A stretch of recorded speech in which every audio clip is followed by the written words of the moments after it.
Salam alaikum wa rahmatullahi wa barakatuh. Est-ce que vous m'entendez, s'il vous plaît? Barakallahu fikoum.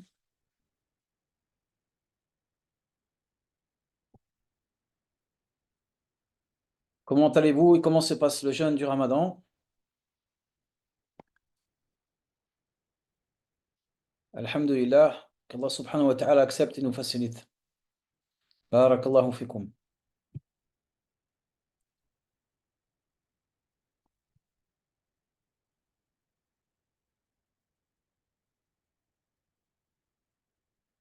Qu'Allah guérisse votre grand-père et facilite à tout le monde.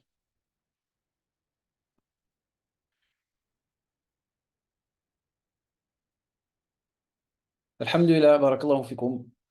Oui, demain on a cours, Inch'Allah. Allah subhanahu wa ta'ala nous facilite et nous préserve. C'est quoi le sujet de ce soir, s'il vous plaît? Wa alaykoum salam wa rahmatullahi wa barakatuh. Quel est le sujet de ce soir, s'il vous plaît? En fait, il y avait plusieurs choses, Monsieur Valentin.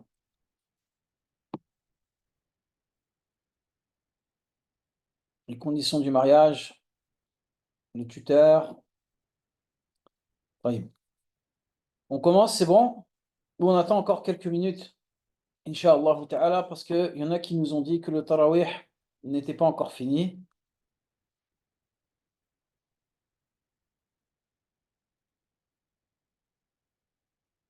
On attend. En attendant, l'origine, on va le voir quand on va faire le cours. Rappelez-vous qu'on doit faire un cours sur le sujet du mariage, le choix du mari, ou de la femme, de l'époux ou de l'épouse, et on parlera de ce sujet-là, Inch'Allah. En arabe, ça se nomme al-kafa'a, c'est-à-dire, barakallahu fikoum, al-kafa'a, la compatibilité. La compatibilité. Est-ce qu'on peut parler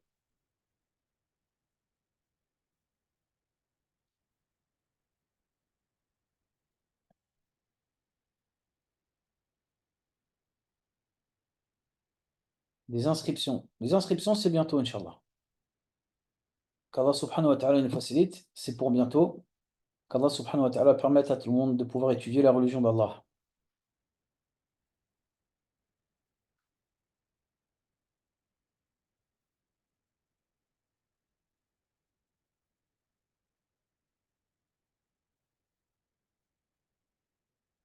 Est-ce que les gens qui sont déjà inscrits ont une place?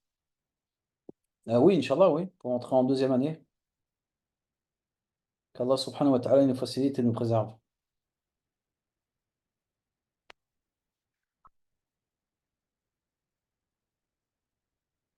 Est-ce qu'il y aura des nouvelles matières? Vous en avez déjà beaucoup. Vous en avez déjà beaucoup, alhamdulillah. Mais il y aura l'arabe pour les sœurs, bi'idhnillah. La réinscription ne se fait pas automatiquement. La réinscription ne se fait pas automatiquement. Il faudra vous-même vous réinscrire. Inch'Allah, qu'Allah subhanahu wa ta'ala vous facilite et vous préserve. On ne peut pas tout mettre. On va essayer de mettre plus tard le Coran, mais là, on va mettre, Inch'Allah, l'arabe déjà en premier lieu, car c'est très important. Bi'idhnillahi subhanahu wa ta'ala, que vous puissiez apprendre avec une sœur compétente la langue arabe.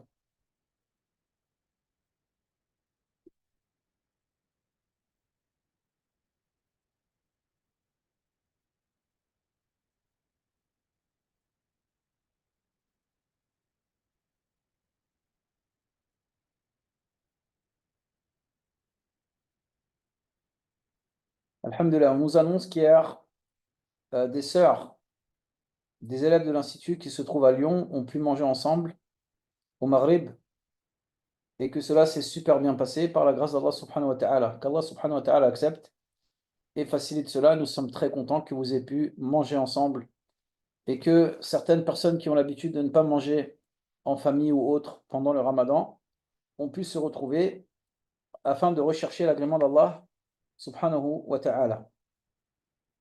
Qu'Allah subhanahu wa ta'ala nous facilite et nous préserve. La matière que je souhaiterais mettre en place, déjà il y aura une deuxième année de règles juridiques. Vous avez demandé, donc alhamdoulilah, c'est bon. Inch'Allah ta'ala. Mais la matière que je souhaiterais mettre en place, c'est l'apprentissage du Coran avec l'explication des versets que vous apprenez. Avec l'explication des versets que vous apprenez, Inch'Allah ta'ala. C'est-à-dire que vous apprenez un verset et vous apprenez l'explication. Un verset, l'explication, etc., etc. Et on demande à Allah subhanahu wa ta'ala de nous faciliter, comme du tafsir, mais en même temps, ça vous permet d'apprendre le Coran, qu'Allah subhanahu wa ta'ala vous facilite et facilite à tout le monde. Ce sera du tafsir, mais bon, comme vous le savez, alhamdulillah, on est assez occupé et c'est assez difficile de mettre en place cela. Qu'Allah subhanahu wa ta'ala nous facilite et nous préserve. Qu'Allah azza wa jalla il nous aime et il nous pardonne. Walhamdulillah, Rabbil alamin. Parce que apprendre le Coran et apprendre l'explication des versets en même temps, ça augmente la foi. Et ça permet à la personne, lorsqu'elle va réciter, durant la prière, d'avoir une compréhension et d'avoir une concentration qui est meilleure. Et c'est ça le but. C'est cela le but, bi'idnillahi subhanahu wa ta'ala. Et on demande donc à Allah subhanahu wa ta'ala de nous faciliter et de nous préserver. Walhamdulillah, Rabbil alamin. Si on arrive à la mettre cette année, on va essayer, mais ça va être difficile, je pense.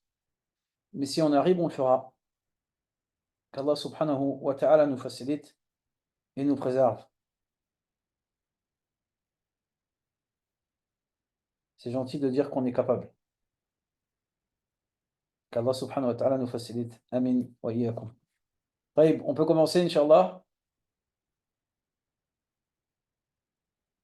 Comment se passent les cours? Les cours, ils se passent de manière claire, Inch'Allah, je pense. C'est les élèves qui peuvent dire ça. Et ils sont en distanciel. Et vous avez des devoirs de temps à autre, des contrôles de temps à autre. Bi'idnillahi subhanahu wa ta'ala. Et vous avez la possibilité de pouvoir évoluer clairement. Et en plus, vous avez la possibilité d'étudier avec des ulama, des savants, comme Sheikh Faris al-Usaymi, qui est enseignant dans la mosquée prophétique. On a bien dit Faris al-Usaymi, qui est enseignant dans la mosquée prophétique, comme les élèves ont pu témoigner de cela. Et il est aussi imam dans la mosquée du Miqat, c'est-à-dire la mosquée dans laquelle les pèlerins se mettent en état de sacralisation pour la Umrah. Et il est aussi imam, qu'Allah vous récompense et vous préserve. Il est aussi juge, donc dans le tribunal islamique, par la grâce d'Allah subhanahu wa ta'ala. Pareillement, vous avez les professeurs de la mosquée prophétique au niveau de la faculté de la mosquée prophétique qui ont la possibilité d'enseigner à l'institut et c'est un grand honneur pour nous. On remercie énormément Allah subhanahu wa ta'ala par rapport à ce grand bienfait. Et comme les élèves ont pu le voir et ont pu assister, ils ont assisté pendant trois, je ne sais plus combien de séminaires, trois ou quatre depuis le début de l'année, alhamdulillah, avec des enseignants de la mosquée prophétique. Et à chaque fois, alhamdulillah, ils avaient un diplôme, une shahada de présence et aussi d'avoir réussi pour certains d'entre eux des séminaires, l'examen par la grâce d'Allah subhanahu wa ta'ala. Et vous aurez aussi la possibilité, Inch'Allah, par la grâce d'Allah subhanahu wa ta'ala, les sœurs, d'étudier avec une enseignante, donc en privé, entre sœurs, avec l'aide d'Allah subhanahu wa ta'ala, et cela vous permettrait de pouvoir, bi'idhnillahi subhanahu wa ta'ala, avancer entre femmes. Et je pense que des fois, c'est bien que ce soit des cours que entre sœurs, et ça permet de pouvoir poser des fois des questions où vous avez peut-être de la gêne de les poser à des enseignants hommes, et en même temps, la doctora, l'enseignante que vous connaissez, El Mouzna, qui est très compétente, et énormément de sœurs ont fait des retours par rapport à cette enseignante qui est enseignante dans la mosquée prophétique à Médine, dans la mosquée du prophète sallam à Médine, et qui, alhamdulillah, devrait normalement, lorsqu'on est allé à Médine, dans la mosquée du prophète sallam, on est allé rencontrer Cheikh Salman al-Faqih, qui est le responsable de la Kulliya, de la faculté de la mosquée prophétique, et on lui a demandé à ce qu'elle puisse enseigner une fois par mois, chose qui a été acceptée, alhamdulillah, rabbil alamin. Donc vous aurez aussi, comme d'habitude, la traduction avec notre sœur, et on a les retours qu'on a eus, c'est qu'elle est très compétente au niveau de la traduction, et alhamdulillah, elle va aussi, par la grâce d'Allah subhanahu wa ta'ala, elle sera une des enseignantes à l'Institut, en langue française bien sûr, au niveau de la langue arabe. au niveau de la langue arabe. Bi'idhnillahi subhanahu wa ta'ala. Mais de tête, j'ai un trou. Je crois, hein, enfin, je suis quasiment sûr, pardonnez-moi hein, de sourire, vous savez que je rigole beaucoup, mais je crois que vous allez avoir des cours d'arabe avec elle, et je crois aussi qu'il y aura des cours de tafsir. Il faut que je regarde. Inch'Allah, qu'Allah subhanahu wa ta'ala nous facilite. Ala kulli hal, qu'Allah subhanahu wa ta'ala nous aime et nous pardonne. Taïb, est-ce qu'on peut commencer le cours, s'il vous plaît? Qu'Allah vous récompense et vous préserve. Inscrivez-vous. Le conseil qu'on vous donne, c'est dès que les réinscriptions sont ouvertes, réinscrivez-vous et mettez la deuxième année, ou la troisième pour ceux qui sont en deuxième. Et deuxièmement, pour ceux ou celles qui ne sont pas inscrits, vous pourrez vous inscrire bientôt. Inch'Allah ta'ala. Est-ce que les places sont limitées? Oui, bien sûr. Qu'Allah subhanahu wa ta'ala nous facilite. Qu'Allah subhanahu wa ta'ala nous facilite et nous préserve. Et on demande à Allah subhanahu wa ta'ala de mettre la baraka dans tout cela. Taïb, est-ce qu'on peut commencer, s'il vous plaît? Barakallahu fikum. On a dit qu'on attendait un petit peu par rapport à la prière du tarawih. Je pense qu'on va décaler les cours. Qu'en pensez-vous? Oui, bien sûr. Si vous ne pouvez pas assister aux cours à l'Institut, vous avez les replays. C'est-à-dire votre espace étudiant qui sera amélioré, alhamdoulilah, et qui vous permettrait de pouvoir rattraper vos cours si vous ne pouvez pas assister en direct. Des fois, il y a des frères qui travaillent ou des sœurs qui sont malades, etc., etc. Donc, cela vous permettrait, Inch'Allah, de pouvoir rattraper vos cours très facilement et très simplement avec vos résumés, bien sûr. Et on félicite nos frères et sœurs qui font les résumés. Qu'Allah vous récompense et vous préserve. D'accord? Qu'Allah subhanahu wa ta'ala il nous permette d'obtenir les plus hauts degrés. Alhamdulillah, Rabbil Alamin. Est-ce qu'on peut commencer, s'il vous plaît? 23 heures, c'est tard, hein? Non? 23 heures, c'est très tard. Qu'en pensez-vous? 22h30, surtout que là, les dernières nuits qui vont arriver, qu'Allah subhanahu wa ta'ala il nous pardonne et il nous facilite. C'est bon pour tout le monde? طيب. بسم الله الرحمن الرحيم. الحمد لله رب العالمين. وأصلي وأسلم على نبينا محمد وعلى آله وأصحابه أجمعين أما بعد. Donc le sujet de ce soir est lié au mariage. Le sujet que l'on va traiter prochainement sera lié à la deuxième partie sur le choix du mari et de la femme. Sur le choix du mari et de la femme, bi'idhnillahi subhanahu wa ta'ala. Maintenant, aujourd'hui, on va voir comment se marier. D'accord? Les inscriptions ne sont pas encore ouvertes. Qu'Allah subhanahu wa ta'ala nous facilite. Mais à ce niveau-là, qu'Allah vous récompense et vous préserve, on a pu observer que pour qu'un mariage soit valide, les savants ont établi des conditions et des piliers. Et il y a des conditions sur lesquelles les savants ont divergé, d'autres non.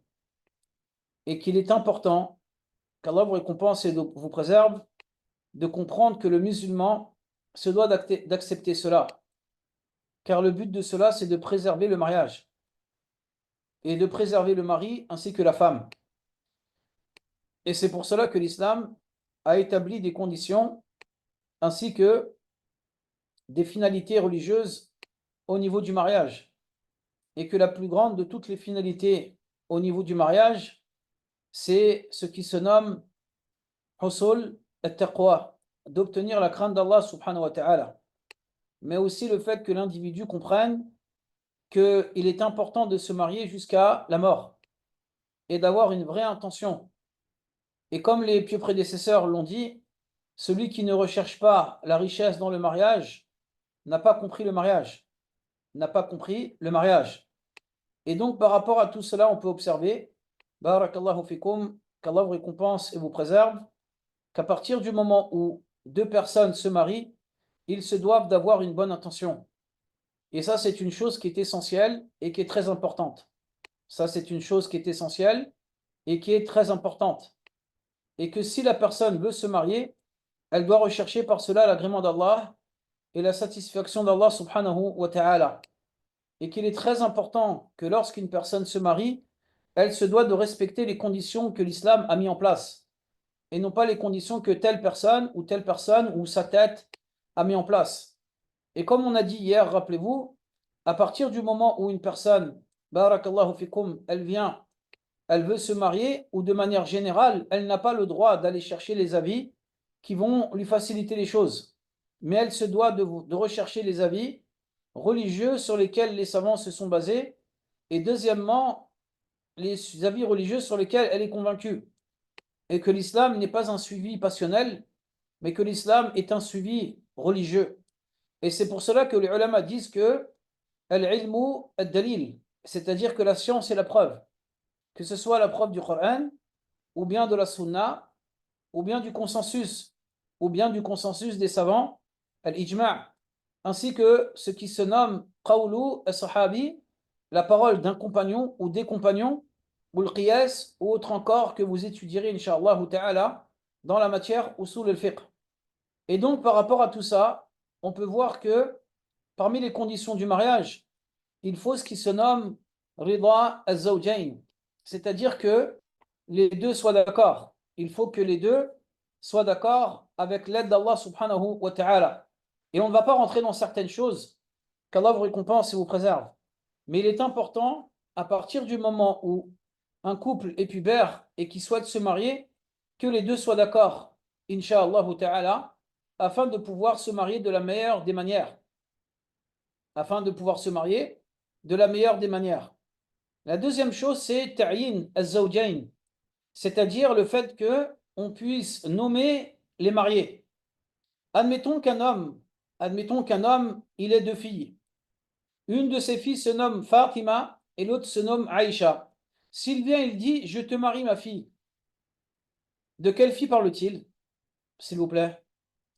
De quelle fille parle-t-il, s'il vous plaît? Qu'Allah vous récompense et vous préserve. On ne sait pas.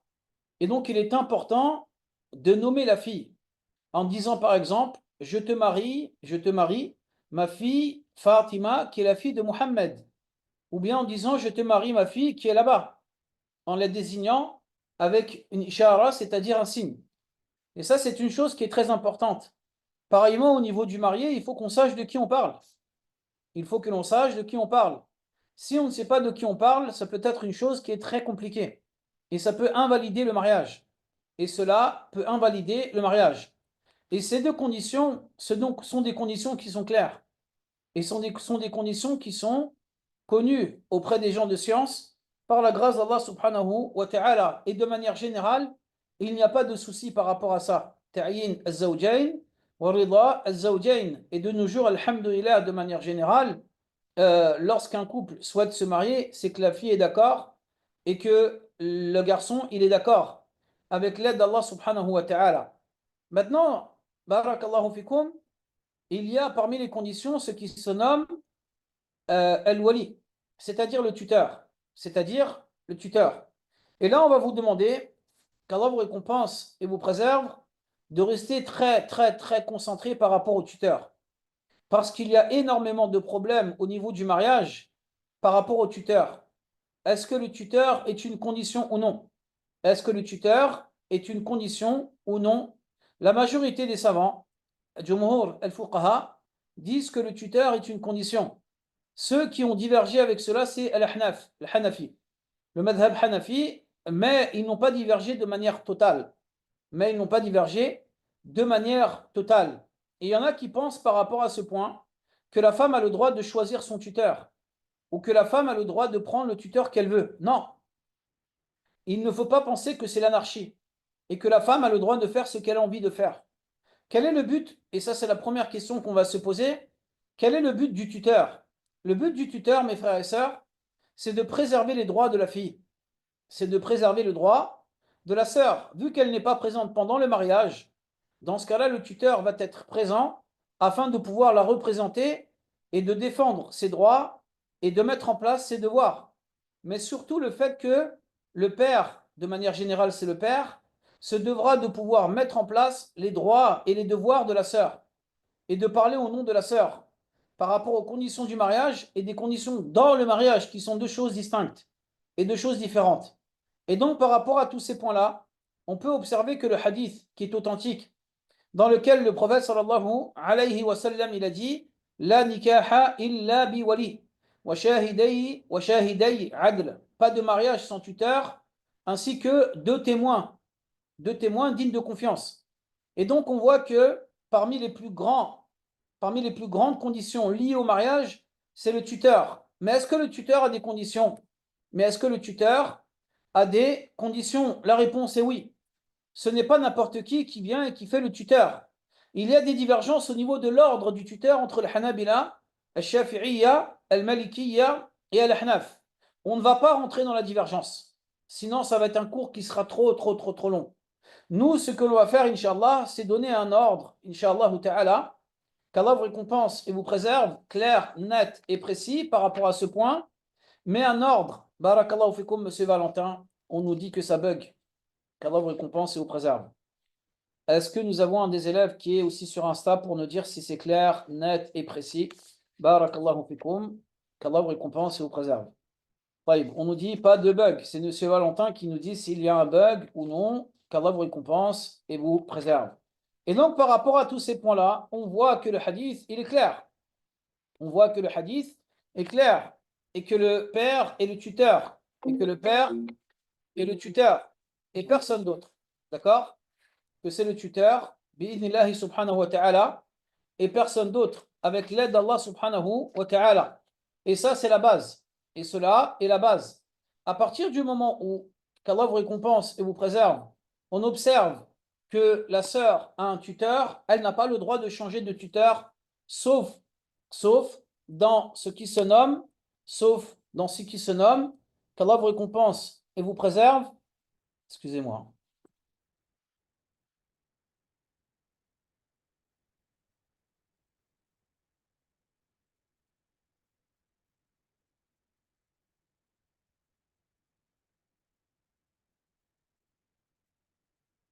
Pardonnez-moi. On disait donc qu'Allah vous récompense et vous préserve, que dans ce cas-là, le tuteur, c'est le tuteur. Et que la femme n'a pas le droit de se marier sans un tuteur. Et que la femme n'a pas le droit de se marier sans qu'elle ait un tuteur. Si elle n'a pas de tuteur, on va voir après, Inch'Allah ta'ala, qui sera son tuteur. Par exemple, la sœur, son père est décédé. Son père n'est pas musulman. Son père est sorti de l'islam. Son père ne veut pas. Dans quel cas elle a le droit de changer de tuteur? Et il ne faut pas penser que, ah, mon père, il veut pas. Mon père veut pas. Donc, je peux changer de tuteur. Non. Ça, ce sont des choses qui sont très graves. Et le tuteur est le tuteur.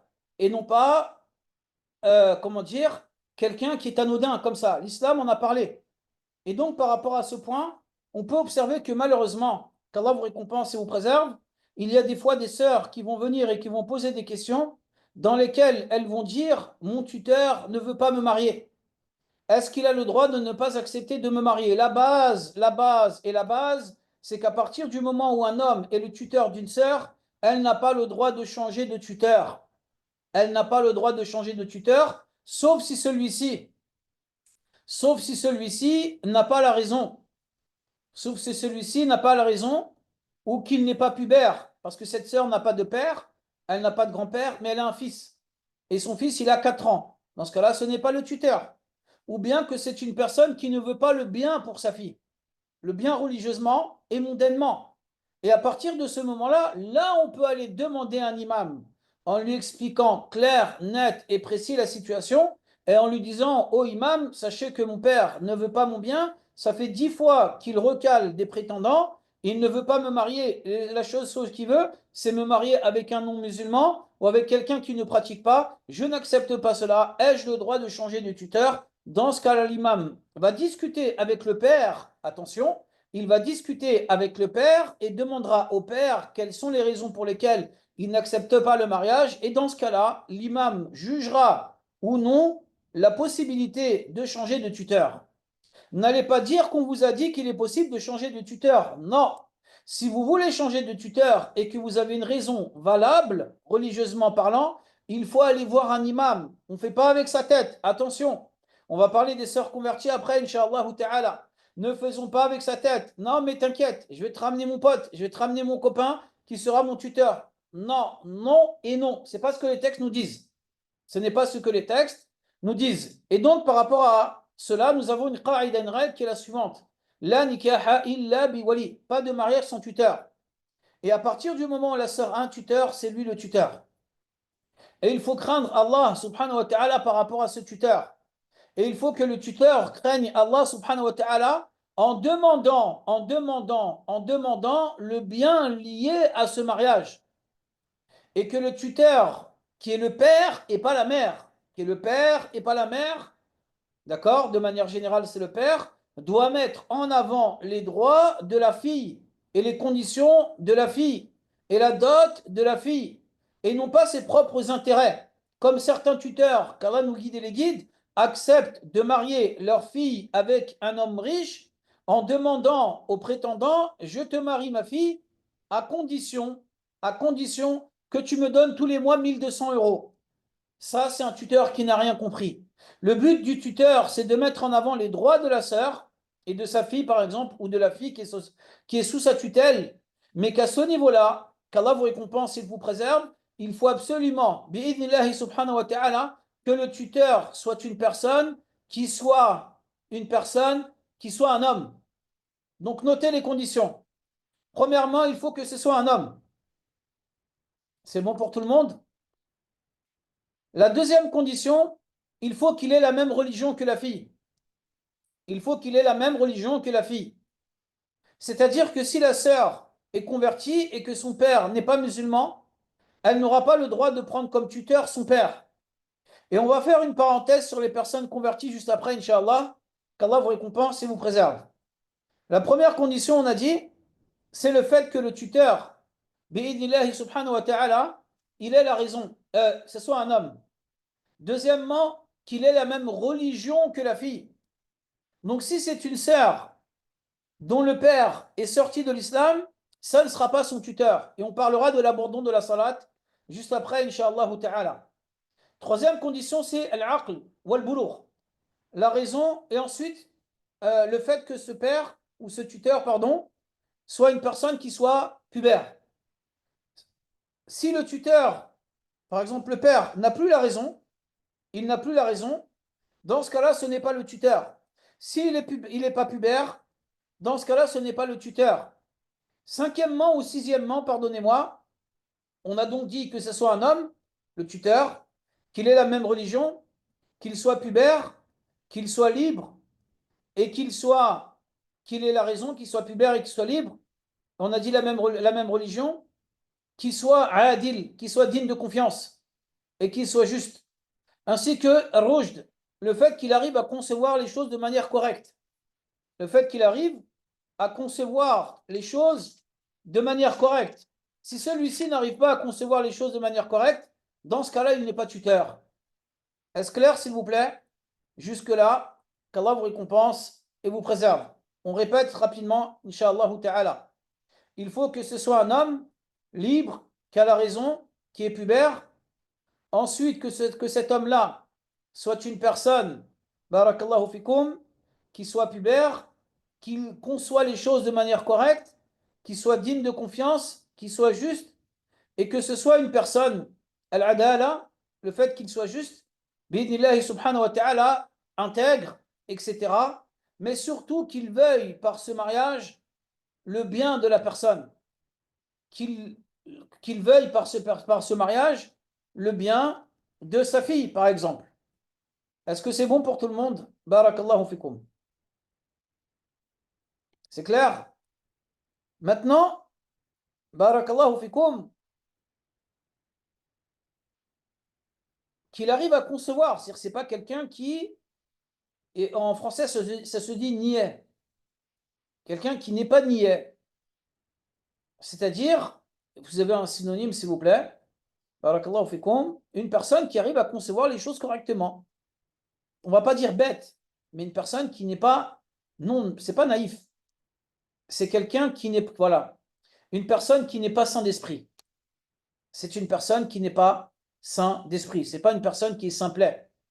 Vous avez compris maintenant? Est-ce que c'est plus clair? Qu'Allah vous récompense et vous préserve. Est-ce que c'est plus clair? Qu'Allah vous récompense et vous préserve. On a donc dit un homme qui a la raison, qui est pubère, qui est libre, c'est-à-dire que ce n'est pas un esclave, qui est juste et qui a la même religion que la fille et qui n'est pas simplet. C'est bien ça? Taïb. Donc là, maintenant, on va se poser une question par rapport au tuteur. Une sœur qui se marie avec un tuteur qui n'est pas le sien. Admettons, son père est musulman. Son père refuse de donner sa fille en mariage. Elle est partie voir un homme et elle a dit, est-ce que vous pouvez me marier? Est-ce que le mariage est valide ou non? Retenez bien, s'il vous plaît. Est-ce que le mariage est valide ou non? La réponse est non. Est-ce que c'est de la zina? Oui, c'est de la zina. Vous avez compris? Si elle savait que ce qu'elle faisait était interdit, dans ce cas-là, ça devient de la zina, qu'Allah subhanahu wa ta'ala nous en préserve. Taïb. Maintenant, admettons que cette sœur, elle fait les choses qu'Allah vous récompense et vous préserve en allant voir son père et en lui disant, ô père, j'aimerais que tu discutes avec mon prétendant. Le père refuse. Une fois, il y a une sœur qui nous a contactés. Elle nous a dit, salam alaikum, je vous parle au nom de ma copine. Je vous parle au nom de ma copine. D'accord? Est-ce que ma copine a le droit de prendre un autre tuteur que son père? Est-ce que ma copine a le droit de prendre un autre tuteur que son père, car son père ne veut pas rencontrer le prétendant? Quelle est la réponse? Tiens, on va voir si vous avez bien révisé. Qu'Allah vous récompense et vous préserve. La réponse est non. Donc la question qu'on lui a posée, c'est pourquoi est-ce qu'il ne veut pas rencontrer le prétendant? Elle a dit, vous dites là, Yadjouz, c'est très bien. Elle a dit, il ne veut pas le rencontrer parce que celui-ci, en gros, ben, je ne sais pas pourquoi il ne veut pas. Donc ensuite, on lui a dit, écoutez, dans ce cas-là, si vous ne savez pas, on ne peut pas vous donner une réponse. On ne peut pas vous donner une réponse. Dès lors qu'elle a vu qu'on ne voulait pas lui répondre, elle a commencé à dire, bon, j'avoue, c'est moi. J'avoue, c'est moi dont le père ne veut pas rencontrer mon prétendant. Je lui dis, mais par rapport à la situation, qu'Allah vous récompense et vous préserve. Il n'y a pas de problème. On veut bien vous aider par rapport à ce mariage-là. Après, à un moment, elle me dit, mais sachez une chose, c'est que mon père, je lui dis, mais allez voir un imam à côté de chez vous. Allez voir un imam à côté de chez vous. Elle me dit, mais mon père, il est imam. Elle me dit, mon père est imam. Lorsqu'elle a dit cela, j'ai dit, subhanallah, votre père est imam et vous venez me voir moi, avec tout le respect que je lui porte, même si je ne le connais pas. Vous n'avez pas le droit de venir me voir si votre père est imam. Monsieur Valentin, est-ce que ça coupe ou non? Barakallahu fikum. La réponse est non. Vous n'avez pas le droit de venir me voir. Elle m'a dit, ouais, mais mon père, il ne veut pas le rencontrer, c'est pas bien. Moi, cette personne-là, je l'aime, et on va reparler de cette histoire, Inch'Allah. Moi, je l'aime, moi ceci, moi cela. J'ai mis où cet homme? Elle me dit, cet homme est en prison. Je lui dis, mais vous vous rendez compte de ce que vous me dites? Vous voulez changer de tuteur parce que votre père ne veut pas rencontrer un homme alors que celui-ci, il est en prison. Mais est-ce que vous vous rendez compte de ce que vous êtes en train de me dire? Barakallahu fikum, reprenez votre raison. Réfléchissez à quoi vous pensez. Et ce point-là, on va le détailler, Inch'Allah, lorsqu'on va voir le sujet au niveau des époux et des épouses. Prochainement, qu'Allah subhanahu wa ta'ala nous facilite. Et donc, vous voyez, par rapport à cela, mes frères et sœurs, il est totalement interdit, il est totalement interdit de changer de tuteur, sauf pour les raisons qu'on a citées tout à l'heure. Et pour cela, et pour cela, et pour cela, il faudra que la sœur aille voir un imam afin de demander qui est mon tuteur. Et de demander à cet imam de pouvoir discuter avec le père afin de voir s'il est possible de changer de tuteur ou non. Parce que la base de toutes les bases, c'est que le tuteur, on ne le change pas. Et il faut arrêter de raconter, oui, non, mais ceci, cela. Mon père veut ceci, mon père n'a pas de raison. Peut-être que pour toi, il n'a pas une raison. Mais au fond de lui, il a une raison. Parce que lorsqu'une sœur, elle vient, elle a 17 ans, pardonnez-moi de parler un petit peu, si vous me le permettez. Inch'Allah ta'ala. Lorsqu'une sœur, elle a 17 ans ou 18 ans, et qu'elle vient, elle nous envoie des messages. Salam alaikum, sur Insta et compagnie. Mon père ne veut pas me marier. Mon père n'accepte pas que je me marie. Pourquoi? Parce que je suis trop jeune et que j'ai 17 ans. Mais est-ce que vous réfléchissez un petit peu? Votre père voit que vous êtes trop jeune. Peut-être qu'il n'arrive pas à s'exprimer. Peut-être qu'il n'arrive pas à vous l'expliquer. 17 ans, 18 ans. Les femmes de 17 ans de nos jours, c'est pas les femmes d'avant. Encore heureux que votre père ne veuille pas vous marier. Parce qu'il veut votre bien. Et c'est ça qu'il faut mettre en avant. C'est la volonté de bien du tuteur envers celle qui est sous sa tutelle. Il ne faut pas penser que le tuteur, il est là que comme ça. Le tuteur, il est là pour préserver vos droits.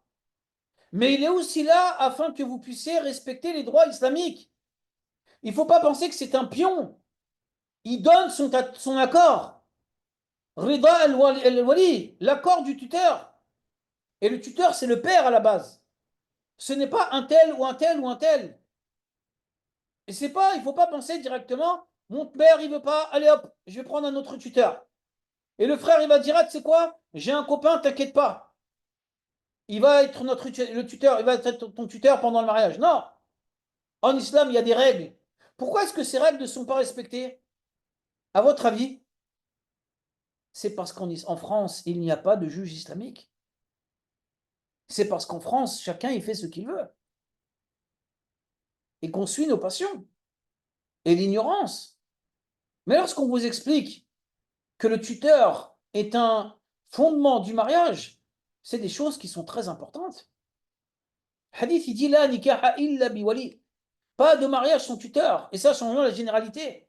Et ça engendre le fait que le mariage, il n'est pas valide. Exemple. Dans le hadith, il a été dit la salata biman lam yaqra bi fatihatil kitab. Pas de prière pour celui qui ne récite pas la fatiha. Quelqu'un qui ne récite pas la fatiha et qui prie seul, est-ce que sa prière, elle est valide? Sa prière, elle n'est pas valide. Et quand le hadith, il dit pas de mariage sans tuteur, pourquoi est-ce que là, on va dire non, mais c'est bon, pas besoin, ou il y a une divergence, on va suivre nos passions. Et donc, le tuteur, à la base, c'est le père. Et la sœur n'a pas le droit, c'est interdit de changer de tuteur, tant qu'elle n'a pas de raison valable, telle que l'abandon de la salat. Il ne prie plus du tout.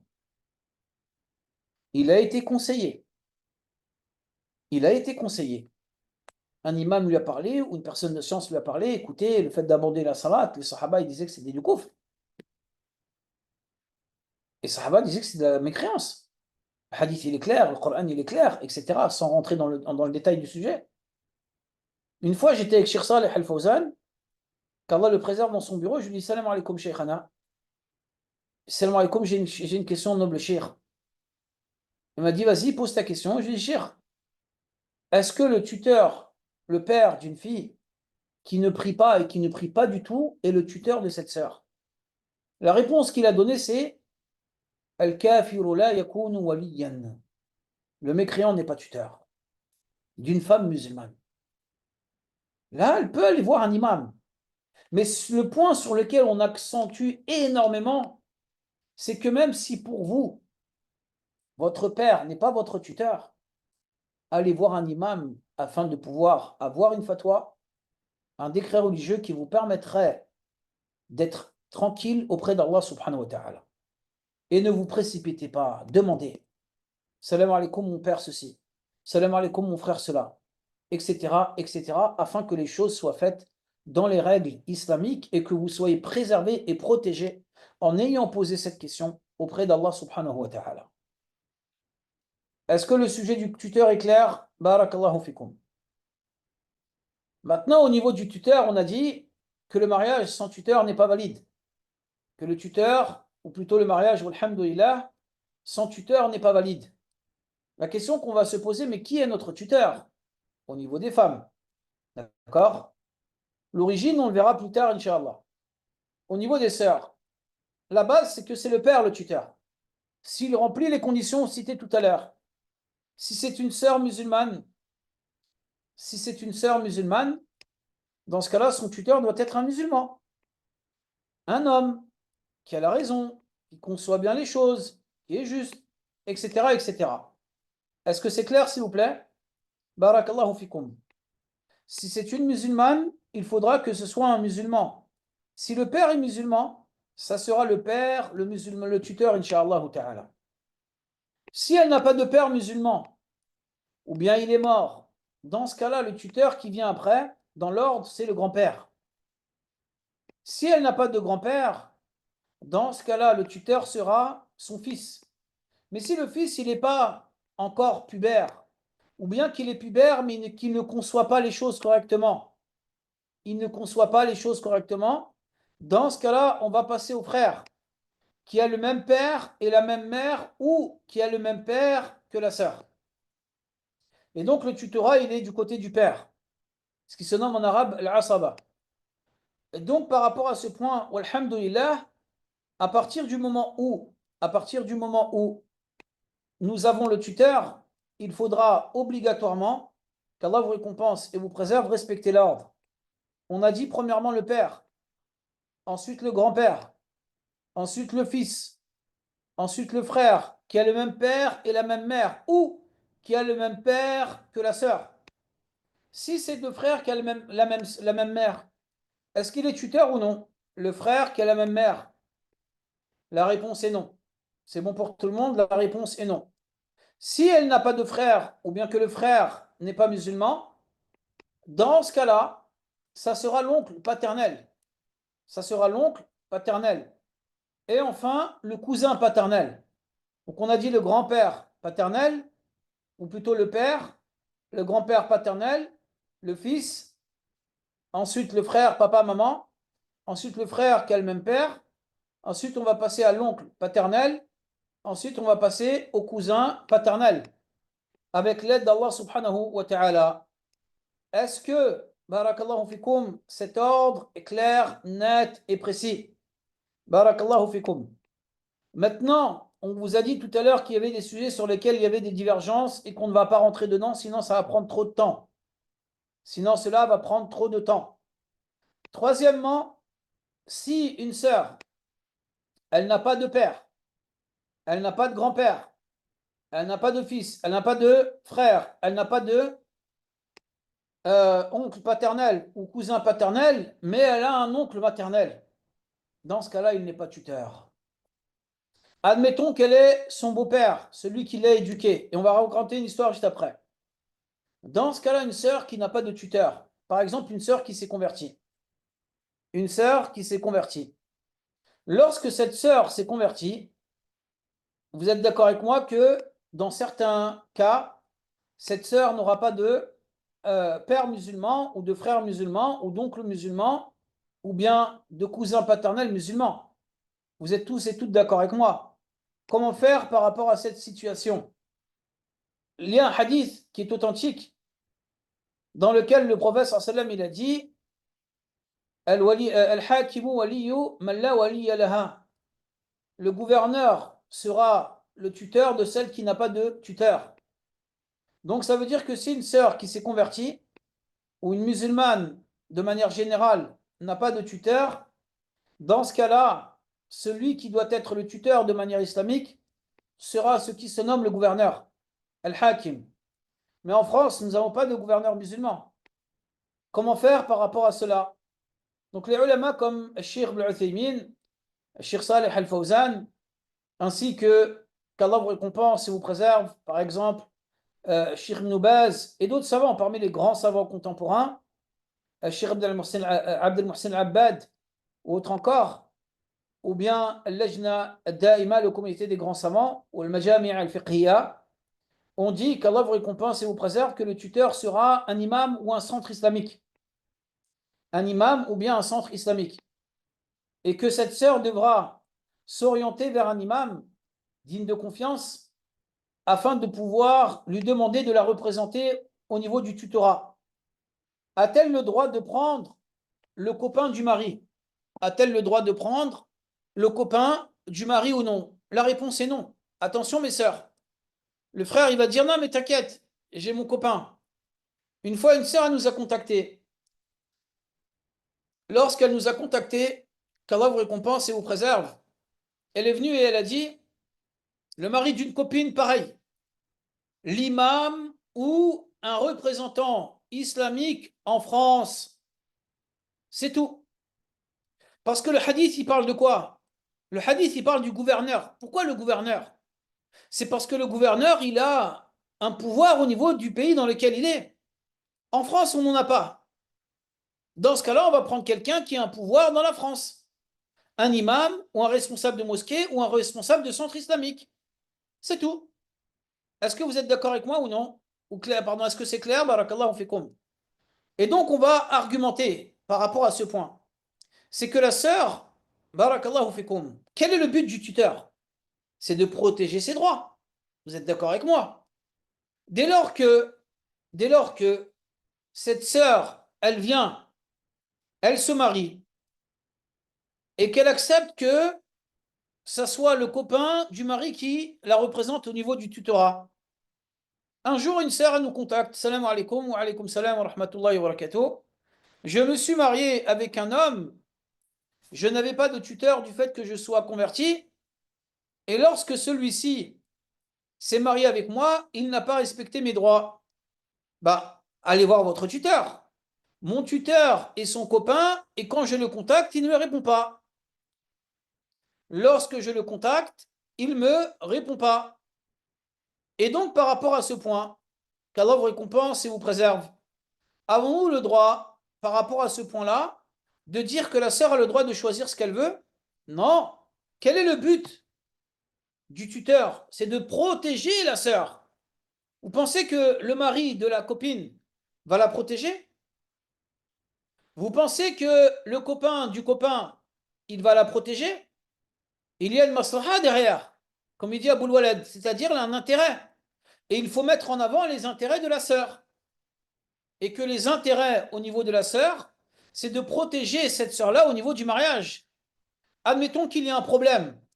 Quelqu'un qui n'a pas de science, comment voulez-vous qu'il puisse gérer ce problème-là? Quelqu'un qui n'a pas de pouvoir, comment voulez-vous qu'il gère ce problème-là? Pourquoi est-ce que le prophète il a parlé du gouverneur? C'est pas pour rien.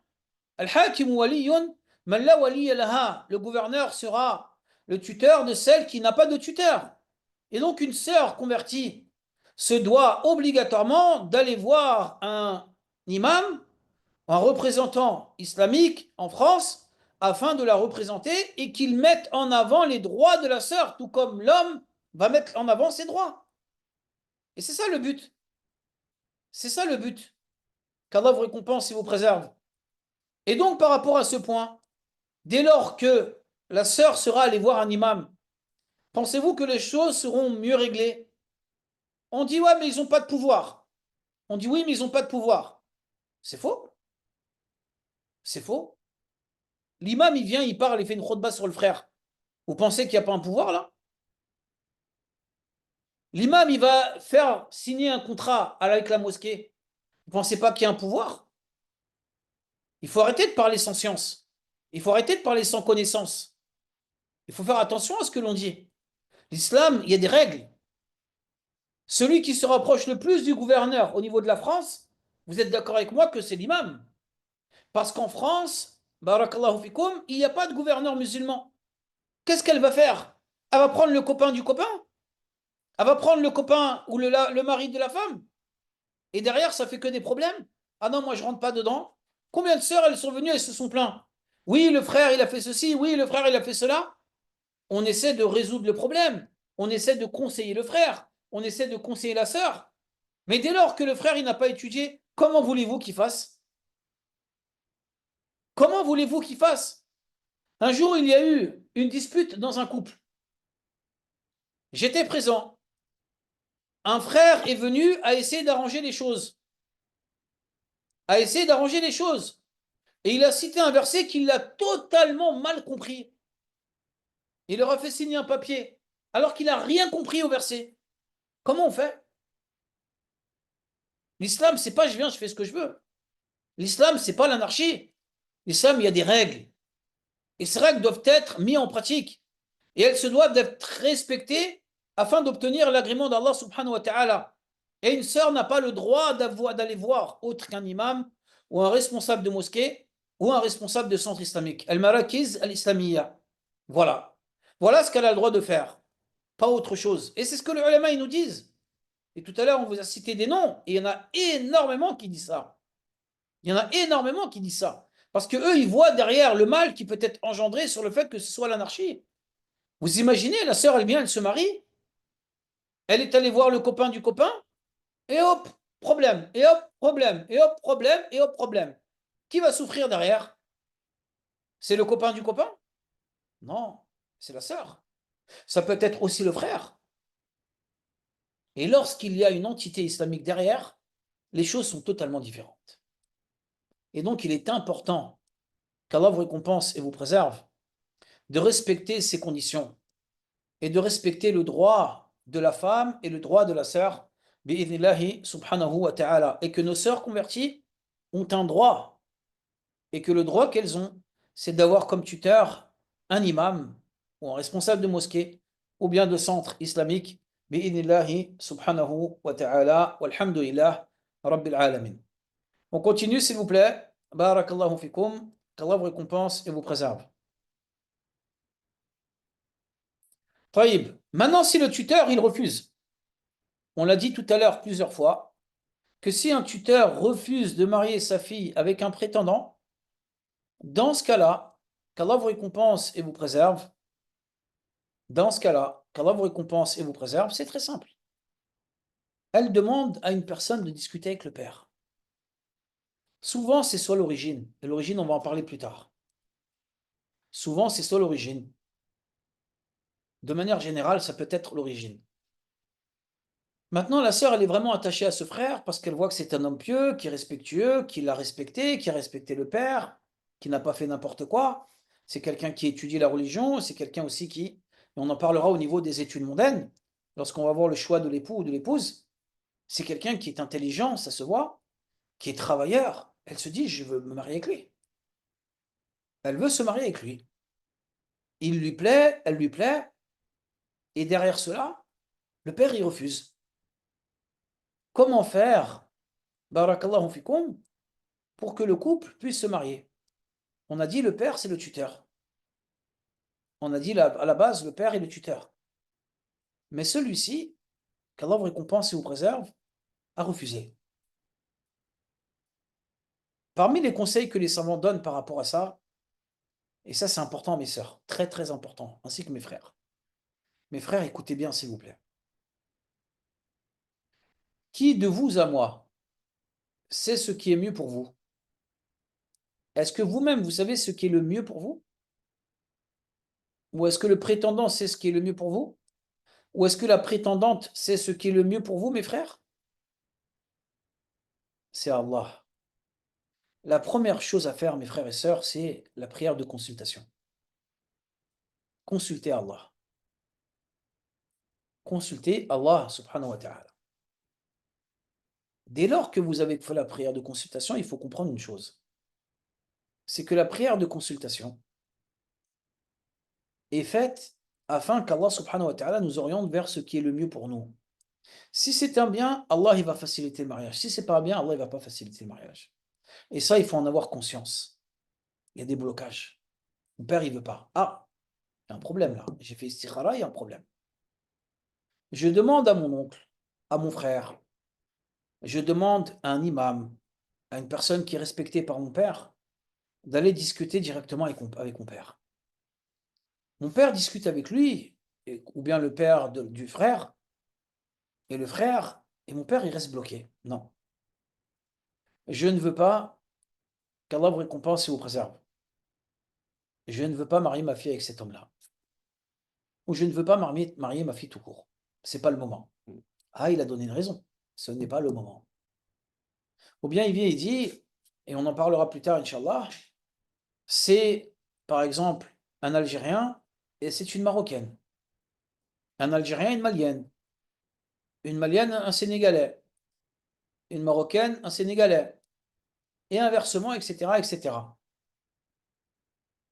Dans ce cas-là, on va essayer de le convaincre. Écoutez, regardez l'islam, regardez la crainte d'Allah, regardez la piété qu'il a. Mais ce point-là, on ne va pas le détailler. On en parlera au prochain cours. Inch'Allah ta'ala. Lui, il prie, il est musulman. Mais il a des arguments qui ne sont pas. Ouais, c'est quelqu'un qui. Il a grandi par exemple dans tel quartier. Et il est connu que les personnes qui ont grandi dans tel quartier sont des personnes qui ont vendu de la drogue. Mais il n'a jamais vendu de drogue, lui. Même s'il a grandi là-bas, c'est pas de sa faute s'il a grandi là-bas. Vous êtes d'accord avec moi? Ce n'est pas de sa faute. Dans ce cas-là, on va demander à un imam de parler avec le frère, le père. Ou à une personne respectée par le père de discuter avec lui. Le père, il veut toujours pas. Non, je veux pas. Non, je ne veux pas. Non, je veux pas. Que des noms. Est-ce qu'on a le droit de changer de tuteur? La base, c'est que non. La base est non. Il ne faut pas venir dire non, mais mon père, il veut pas. Alors je change de tuteur. C'est interdit. Maintenant, si le père, au bout de la deuxième fois, la troisième fois, quatrième fois, cinquième fois, ça fait 5 ans que la sœur, elle essaie de se marier, à chaque fois qu'elle vient, un prétendant vient demander sa main, le père, il dit non, pour des raisons qui ne sont pas respectables. Dans ce cas-là, les ulama, ils disent que cette sœur, elle va à la mahkama. Elle va dans un tribunal islamique. En France, il n'y en a pas. Donc elle va voir un imam. Et cet imam, après avoir discuté avec le père, après avoir conseillé le père, va avoir la possibilité de changer le tuteur. C'est le père à la base, il ne veut pas, on va passer au grand-père. Le grand-père, il est mort, on va passer au fils. Elle n'a pas de fils, on va passer au frère.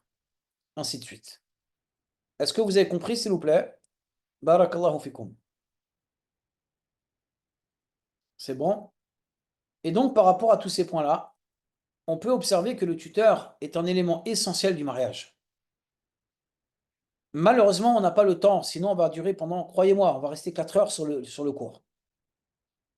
Parmi cela, barakallahu fikum, il y a le fait que, parmi les conditions du mariage, il y a le fait que, il y a un point, pardon, qui est très important, c'est que si vous voyez, en ayant pris la prière de consultation, ça n'avance pas, lâchez l'affaire.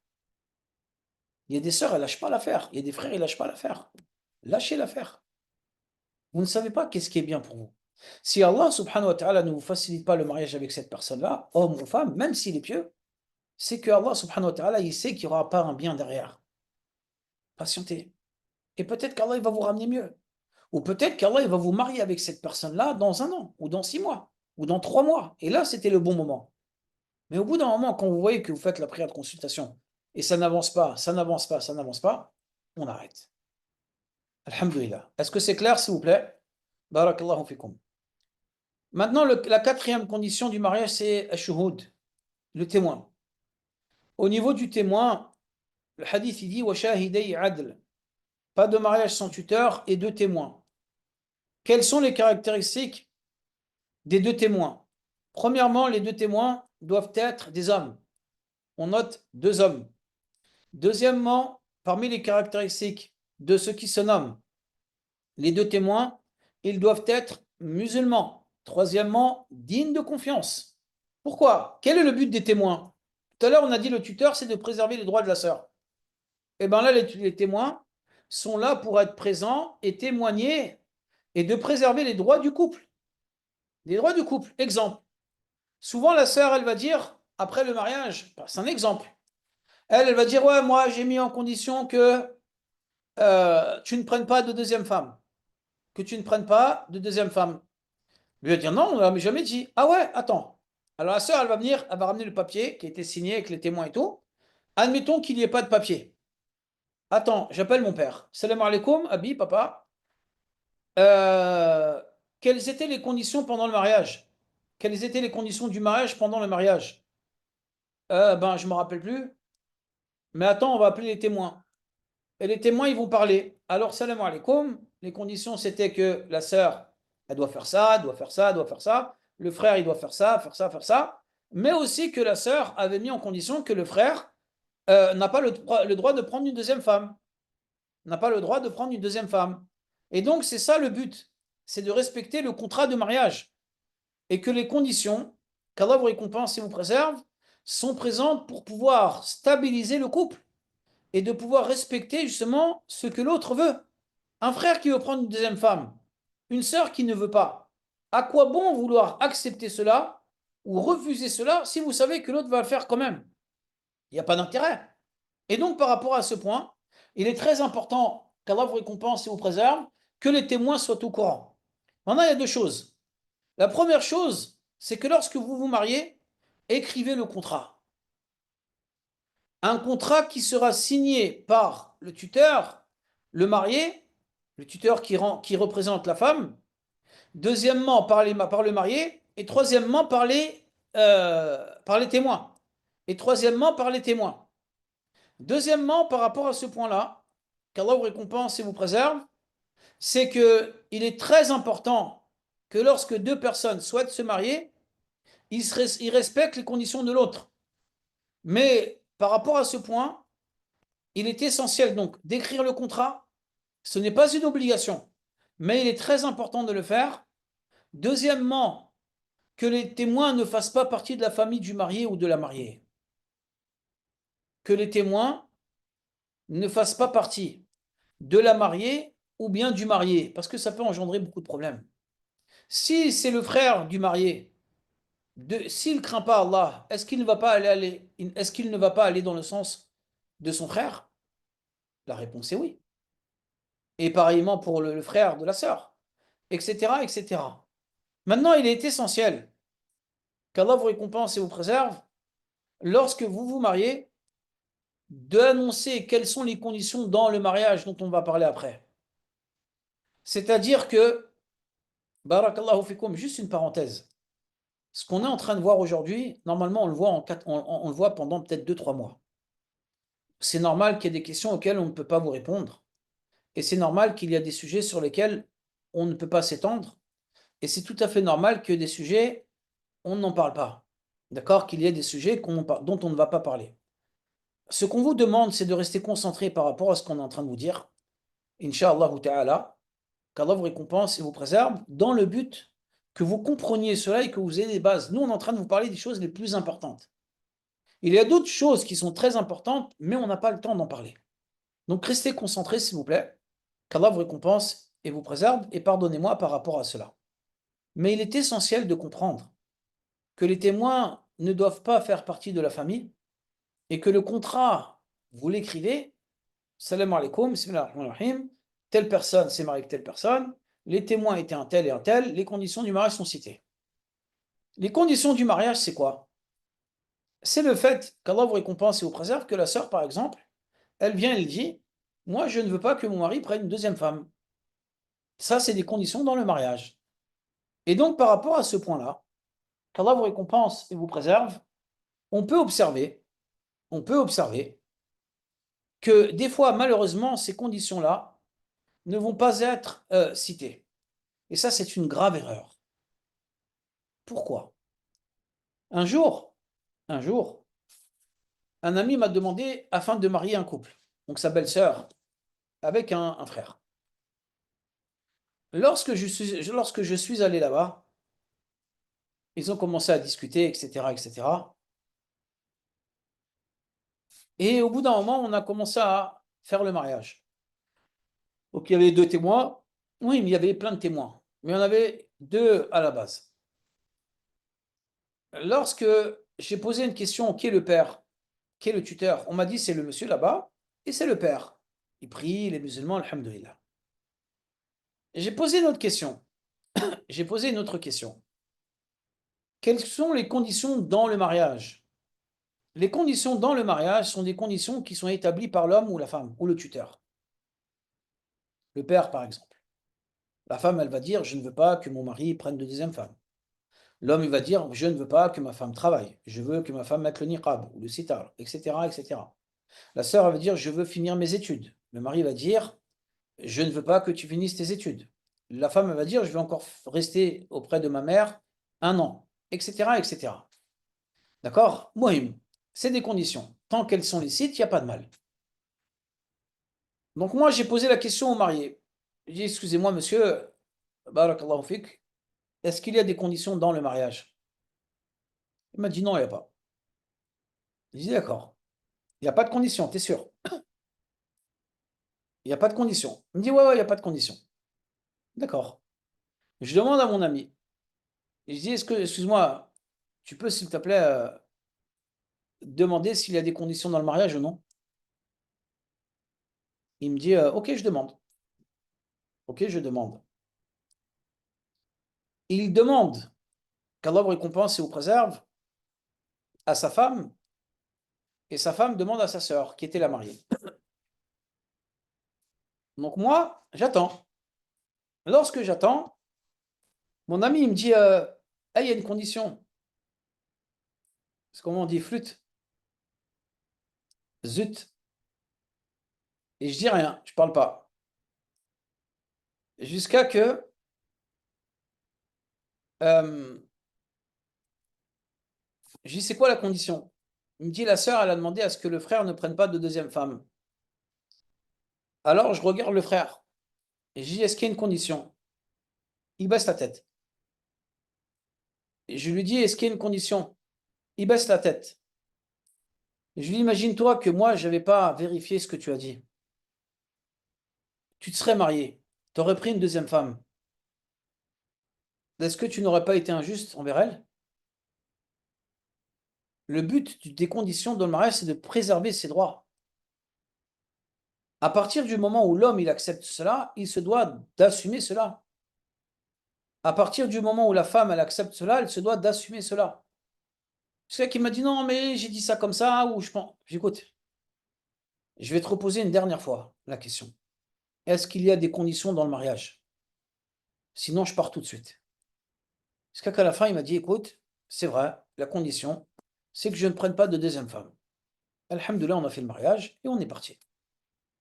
Mais il est important, mes frères et sœurs, que vous compreniez une chose. C'est qu'il y a un hadith dans lequel le prophète il a dit, Ahaqqu shurut, les conditions qui sont les plus à même d'être respectées. An tuwaffa ma stahlaltum bihi al-furuj. Les conditions qui sont les plus à même à être respectées, c'est ce qui va permettre le rapport. L'homme, il vient, il dit, moi, par rapport à ce point, qu'Allah vous récompense et vous préserve, euh, l'homme, il vient, par rapport à ce point, il vient, il accepte cette condition. Exemple, la polygamie. Il dit, d'accord, j'accepte que je ne sois pas polygame. Êtes-vous d'accord avec moi qu'il a accepté cela? Allah subhanahu wa ta'ala, il dit dans le Coran, وَأَخَذْنَا مِنْكُمْ مِثَاقًا غَلِيظًا. On a pris un pacte lourd. Le mariage, c'est lourd. Le mari, il vient, il accepte cela. De manière générale, il va accepter parce qu'il est pressé de se marier. Mais dès lors qu'il est marié, là, il se dit, ben, je vais prendre une deuxième femme. Quelles sont les conséquences de cela? Quelles sont les conséquences de cela? Les conséquences de cela, mes frères et sœurs, c'est que dès lors qu'un homme, déjà, il est injuste, donc il prend un péché, s'il prend une deuxième femme. Deuxièmement, religieusement parlant, la femme aura le droit d'annuler le mariage. Elle a le droit d'aller voir un imam, par exemple, en France, et de dire, je demande l'annulation du mariage. Et le mariage, il est annulé. Le mariage, il est annulé. Pourquoi? Parce que l'homme n'a pas respecté cette condition. Et que la condition est très importante. Et que celle-ci est plus à même à être respectée que d'autres. Quand je dis celle-ci, c'est de manière générale, les conditions du mariage. Les conditions dans le mariage.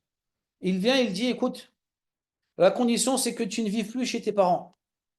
Ou que tu ne travailles pas. Elle va travailler. Normalement, elle aura dû assumer ce que son mari il a dit. Mais elle vient et dit non, je ne mets pas le niqab. Oui, mais regarde, le papier de mariage. Le papier de mariage, le contrat de mariage, il est stipulé que j'ai mis en condition que tu mettes le niqab. Elle a dit ouais, mais je ne veux pas le mettre. Dans ce cas-là, il a le droit d'annuler le mariage. C'est ça le but des conditions.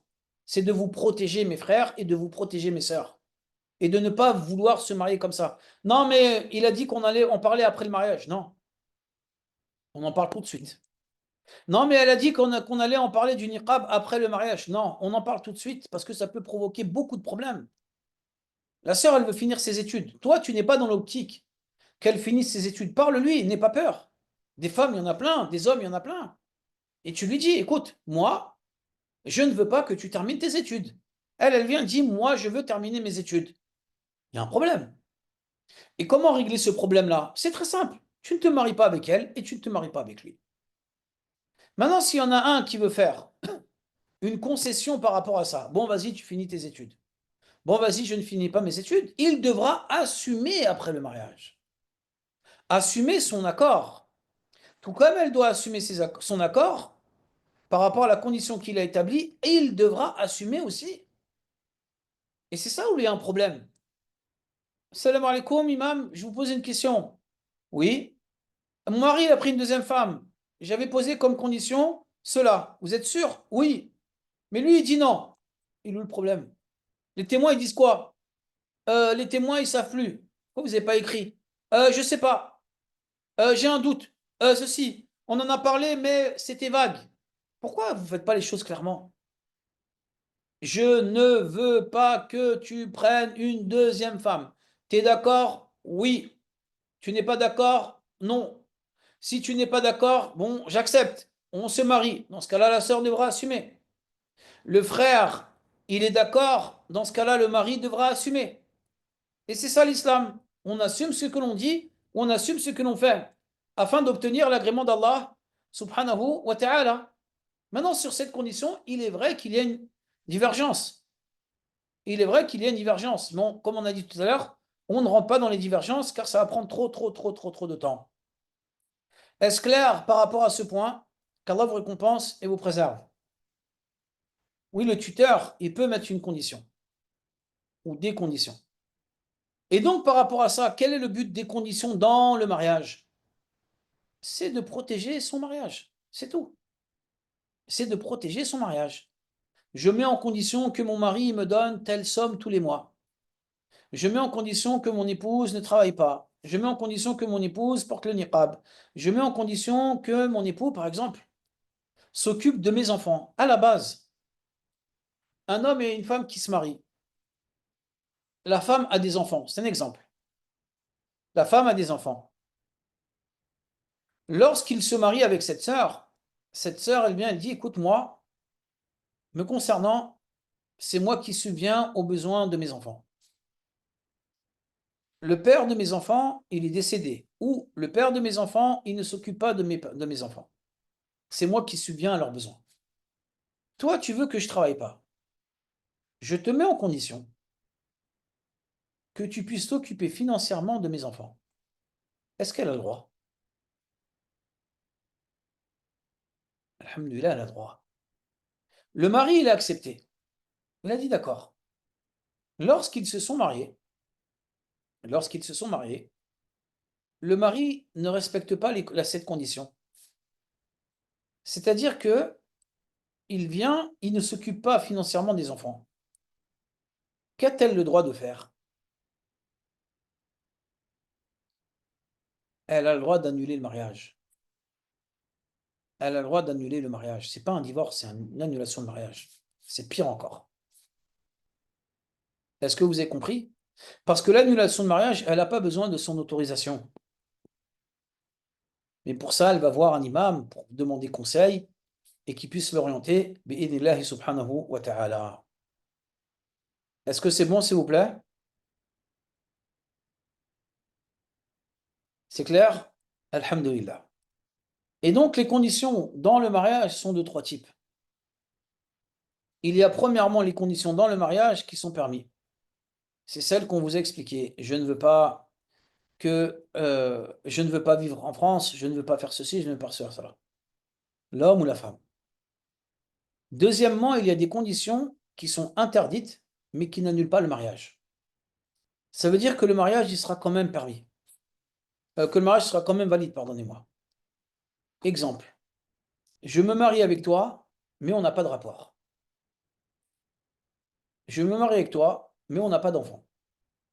Souvent, de manière générale, qu'Allah vous récompense et vous préserve, une femme qui regrette le divorce avec son mari, ou un mari qui regrette le divorce avec sa femme, mais ils ont des enfants.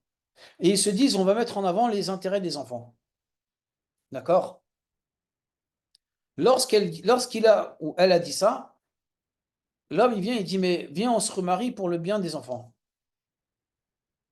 C'est une chose qui est bien, mais il ne faut pas que ça engendre des problèmes dans le couple. La femme elle vient et dit, ok, pas de problème, mais je te préviens, je me sacrifie pour mes enfants, mais je ne veux pas qu'on ait de rapport. Je ne veux pas qu'on ait de rapport. Alhamdulillah. La femme, qu'Allah vous récompense et vous préserve, elle a dit ça. Et elle a dit, c'est ma condition. D'accord? Lorsqu'elle a dit cela, il se marie. Et un jour, il a envie d'avoir un rapport avec elle. Elle dit, eh, rappelle-toi la condition que j'avais établie. Si tu me touches et qu'on a un rapport, et que je ne suis pas consentante, j'ai le droit d'annuler le mariage. C'est vrai ou pas? Vous êtes d'accord avec moi? Est-ce que c'est clair pour le moment? J'ai le droit d'annuler le mariage. On est d'accord. Le mari vient et dit, écoute, je me suis renseigné. La condition que tu as établie est une condition qui est interdite. Parce que parmi les finalités du mariage, c'est le fait de préserver sa chasteté. Or, cette condition est totalement interdite. Or, cette condition est totalement interdite. Mais le mariage, il est quand même valide.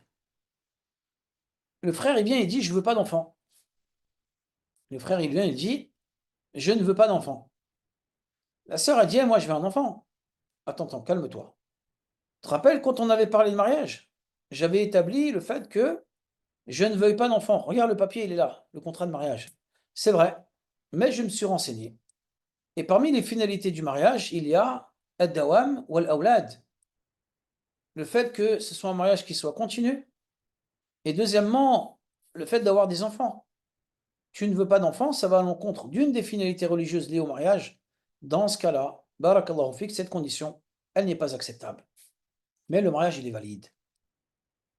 Est-ce que c'est clair ou non?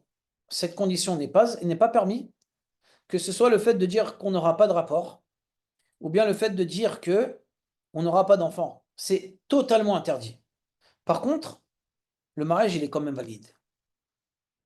Avez-vous compris ou non? Barakallahu fikum, afin qu'on puisse avancer, qu'Allah vous récompense et vous préserve.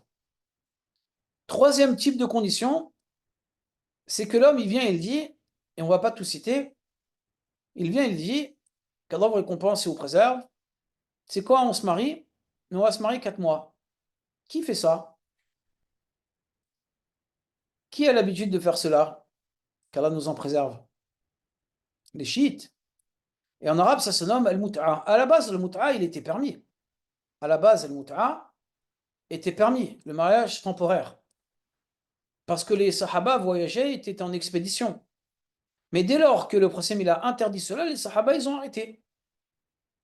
Et donc, si un homme, il vient, il dit, je me marie avec toi, mais on va se marier 1 mois, 2 mois, 10 jours, ce mariage est interdit, cette condition est interdite, et le mariage, il est invalide. C'est de la zina ce qu'ils sont en train de faire. Est-ce que c'est good pour tout le monde ou non? Barakallahu fikum. Pardonnez ma fatigue. Bon, c'est vrai que je suis moins fatigué que pendant les cours de tout à l'heure. Est-ce que c'est bon pour tout le monde, s'il vous plaît? Qu'Allah vous récompense et vous préserve. La question qu'on se pose maintenant, un homme se marie avec une femme. Merci Amazir. Un homme se marie avec une femme. Lorsqu'il se marie avec elle, l'homme ou la femme dit, ou le tuteur, il dit, vous allez vous marier pour 10 jours. Ton cousin, il est venu pendant 10 jours, il a besoin d'avoir un rapport. Pendant ces 10 jours-là, vous allez vous marier. Est-ce que ce mariage est valide ou non? Est-ce que c'est de la zina? Oui, c'est de la zina. Qu'Allah subhanahu wa ta'ala nous en préserve. Taïb. L'homme, il vient, il dit cette fois-ci, je me marie avec toi, mais je vais te divorcer. Êtes-vous d'accord avec moi que c'est une autre type de condition? Je me marie avec toi, mais on va divorcer. Là, il n'a pas parlé de temps, il n'a pas parlé de période, mais il a dit, je vais te divorcer. En arabe, ça se nomme al-nikah, c'est-à-dire un mariage avec la volonté de divorcer. Mais il l'a dit oralement. Est-ce que cela va à l'encontre d'une des finalités? Omar, il a été très juste dans ce qu'il a dit.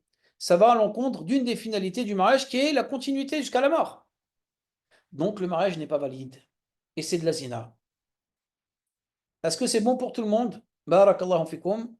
Qu'Allah vous récompense et vous préserve. C'est bon? Très bien. Alhamdulillah. Maintenant, par rapport à ce point, si les témoins, c'est pas la famille, ils prennent qui ils veulent. Ils prennent des personnes de la mosquée, ils prennent un imam, ils prennent des copains, etc., etc. Il n'y a pas de mal. Est-ce que c'est bon, s'il vous plaît? Barakallahu fikum. Maintenant, par rapport à ce point, la question qu'on va se poser, la question qu'on va se poser. Il y a des questions que vous posez, pardonnez-moi, vraiment. Vraiment, je vous demande pardon. J'espère que vous allez me pardonner. Mais comme je vous l'ai dit tout à l'heure, c'est un sujet qui nécessite des cours et des cours et des cours. Et que il y a des sujets qu'on ne peut pas traiter ce soir. Normalement, on aurait dû faire un live pour chaque sujet. Et encore. Mais le problème, c'est qu'on ne peut pas répondre à toutes vos questions. Surtout la différence entre le divorce et l'annulation de mariage. Ça va prendre trop de temps. Barakallahu fikum. Et malheureusement, on n'a pas le temps. Et c'est pour ça que je vous demande de me pardonner. Qu'Allah vous récompense et vous préserve. En espérant que vous me pardonnez, bien sûr. Il y en a qui sont en deuxième année avec nous à l'Institut, Alhamdulillah, en Maliki ou Hanbali. Ça fait combien de temps qu'on est dessus? Je crois depuis 4 mois à peu près. 4 5 mois. Et on est arrivé aux conditions pour vous dire, dans le mariage. C'est juste pour vous expliquer que c'est des choses qui prennent énormément de temps. Parce qu'on essaie de développer pour que les gens se marient de la meilleure des manières. Est-ce que le tuteur doit être musulman? Oui, si c'est une femme musulmane, Inch'Allah ta'ala. Maintenant, on disait donc, Barakallahu fikum, qu'Allah vous récompense et vous préserve, je ne me rappelle plus. Euh, voilà. On a dit que il est interdit qu'une personne se marie en disant je me marie avec toi, mais on va divorcer. Vous êtes d'accord avec moi que le mariage il est invalide. Taïb. Admettons qu'une personne elle vienne, elle dit je me marie avec toi et que le mariage il est valide. Êtes-vous d'accord avec moi que le tuteur il est là? Barakallahu fikum. C'est une révision comme vous avez pu le dire. Alhamdulillah ce soir. Euh, les deux témoins sont présents. Le couple est d'accord. Le tuteur il est d'accord. Il a marié sa fille. Est-ce que le mariage il est valide ou non? Le mariage, il est valide, on est d'accord. Taïb. Lorsque l'on dit que le mariage est valide, lorsque l'on dit que le mariage est valide, le frère dans sa tête, il se dit quoi? Mais il l'a dit à personne. Et on dit quoi? Il l'a dit à personne. Il n'a rien dit du tout. Il vient, il dit dans sa tête, moi qui est venu en France étudier, j'avais besoin de me marier, trop de fitna. Mais j'ai l'intention de retourner au pays pour vivre. Dans sa tête, il met l'intention de divorcer dans son cœur. Est-ce que vous êtes d'accord avec moi qu'il y a une différence entre le fait d'annoncer que la personne va divorcer et le fait d'avoir cela dans son intention et d'en parler à personne?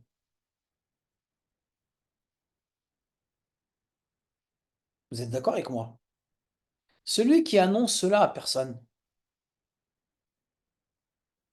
il s'est marié avec une sœur. La sœur, elle n'est pas au courant. Le tuteur n'est pas au courant. Les témoins ne sont pas au courant. La dot a été citée. Le mariage a été fait. Êtes-vous d'accord avec moi que de manière apparente, le mariage, il est valide? Vous êtes d'accord avec moi? Taïb. Les ulama, ils ont divergé sur ce mariage-là. Il y a des savants qui disent que le mariage, il est valide. Parce que les conditions et les piliers du mariage sont présentes. D'autres ulama, comme Shir al-Uthaymin, rahimahullah ta'ala, et d'autres encore, disent que ce mariage-là, il est valide, mais le marié, il a pris un péché auprès d'Allah, parce qu'il n'a pas été honnête. Mais on ne peut pas dire que le mariage soit invalide, parce que, barakallahu fikum, les conditions du mariage sont présentes. La condition du mariage, ou la dot, pardon, c'est une obligation. La dot est une obligation et non pas une condition. La femme, elle n'a pas besoin de témoins. La femme n'a pas besoin de témoins. Est-ce clair? La femme n'a pas besoin de témoins. C'est son père qui va la représenter. Inch'Allah ta'ala. La dot, elle est fixée par la sœur. La dot est fixée par la sœur. bi'idhnillahi subhanahu wa ta'ala.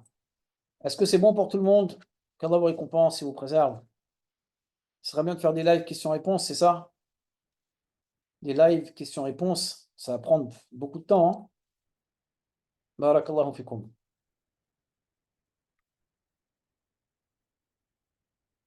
C'est bon?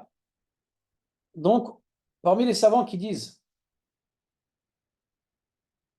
que le mariage il est valide par rapport à ce point, مما قاله سماحة الشيخنا الشيخ عبد العزيز بن باز شيخ ابن باز رحمة الله عليه عندما سئل عن النكاح بنية الطلاق وصدور فتوى من اللجنة الدائمة للبحوث العلمية والإفتاء بخصوصه قال رحمه الله تعالى نعم لقد صدر فتوى من اللجنة وأنا رئيسها بجواز النكاح بنية الطلاق إذا كان ذلك بين العبد وبين ربه. Donc il dit que Cheikh Ibn Baz, que le comité des grands savants dont il était président, comme vous le savez, rahimahullah ta'ala, dit que le mariage il est valide. Il dit que le mariage il est valide tant que cela est une intention qui est entre le marié et son Seigneur. Il l'a dit à personne. S'il l'a dit, dans ce cas-là, il est totalement interdit, comme on l'a vu tout à l'heure. Maintenant, l'avis le plus juste, wallahu a'lam, c'est ce que Al-Awza'i il a dit parmi les anciens, les plus prédécesseurs, et c'est l'avis connu, al-mashhur min al-madhab, يعني مذهب الإمام أحمد, l'avis connu auprès des Hanabila, أنه يحرم, وهو قول شيخنا, et donc c'est l'avis de notre professeur Cheikh Al-Uthaymin, ce que le Cheikh dit, مع صحة العقد, d'accord, مع صحة العقد. Je n'ai pas étudié avec Cheikh Al-Uthaymin, hein. Ne pensez pas que j'ai étudié avec lui, malgré que j'ai lu par la grâce d'Allah subhanahu wa ta'ala ses livres, car il est mort avant que je commence à étudier, qu'Allah subhanahu wa ta'ala lui fasse miséricorde.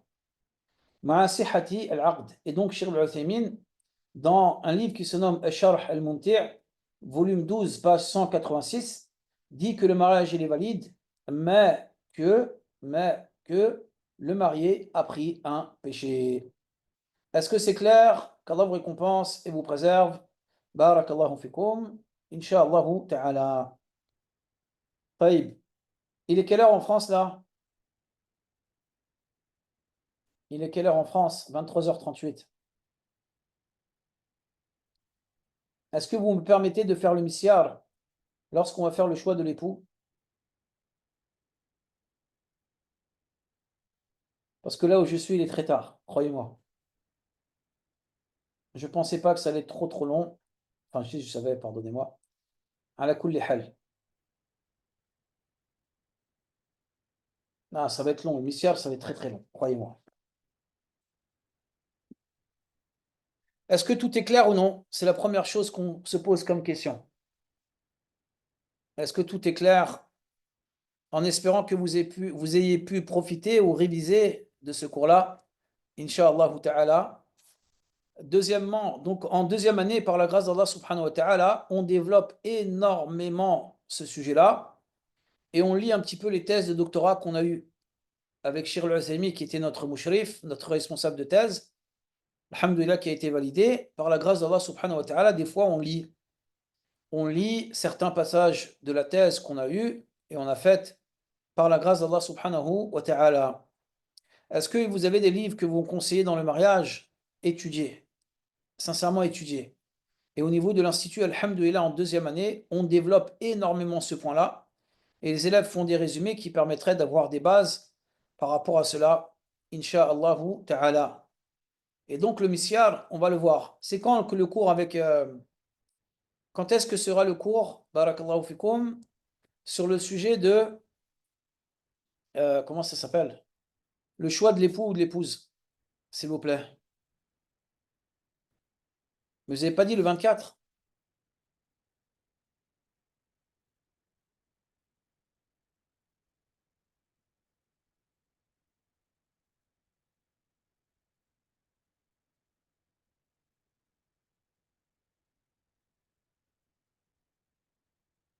Hein, vous n'avez pas dit le 24, c'est le moyen de contraception. Ben, on va le mettre le 24. D'accord? On va le mettre le 24. Parce que les moyens de contraception, on peut en parler rapidement. C'est bon? Le 24, Inch'Allah ta'ala, et on parlera du misyar. Le misyar qui est de plus en plus pratiqué en France. Et donc, il est important de corriger la mauvaise compréhension liée à cela bi'idhnillahi subhanahu wa ta'ala. Et deuxièmement, qu'Allah vous récompense et vous préserve. Le misyar, c'est le fait que la sœur, elle enlève des droits qu'elle a. C'est le fait que l'épouse, le mari, il demande qu'elle enlève des droits. Et on verra qu'il y a certains moments dans lesquels cela est permis et d'autres non.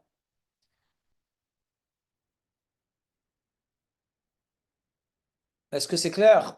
Maintenant, il y a un point qui est important par rapport au mariage avec l'intention de divorcer. On ne dit pas que cela est correct, ce qu'il fait. Retenez bien qu'on ne dit pas, on n'aimerait pas que cela soit fait à notre fille. Vous êtes d'accord avec nous? On ne dit pas que ce que la personne a fait est correct. Mais on ne peut pas dire que le mariage est invalide. Et on vous a lu des fatwas des ulama.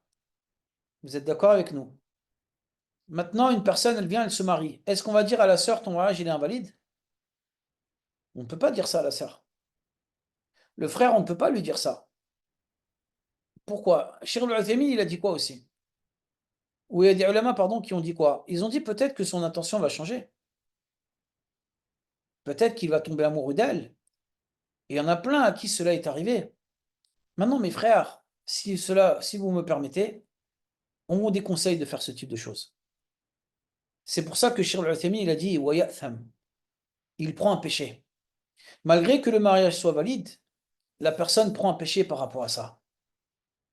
On ne peut pas dire que le mariage soit invalide, mais on ne peut pas vous dire que la personne n'a pas pris de péché. Il a pris un péché parce que il a l'intention de la divorcer plus tard. Est-ce que tu accepterais que cela soit fait à ta fille, ou à ta sœur, ou à ta mère? Non.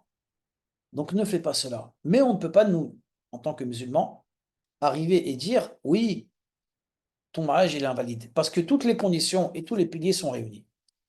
Dans le mariage, Wallahu a'lam. Est-ce que c'est clair, s'il vous plaît? Barakallahu fikum. Barakallahu fikum. Qu'Allah vous récompense et vous préserve. Si la personne, elle vient pour les papiers, elle se marie pour les papiers, et elle le dit clairement, je me marie avec toi pour les papiers, et dans 2 mois, on se divorce. Est-ce que le mariage, il est valide ou non? Le mariage, il est invalide. Dès que j'ai mes papiers, on divorce. Le mariage, il est invalide.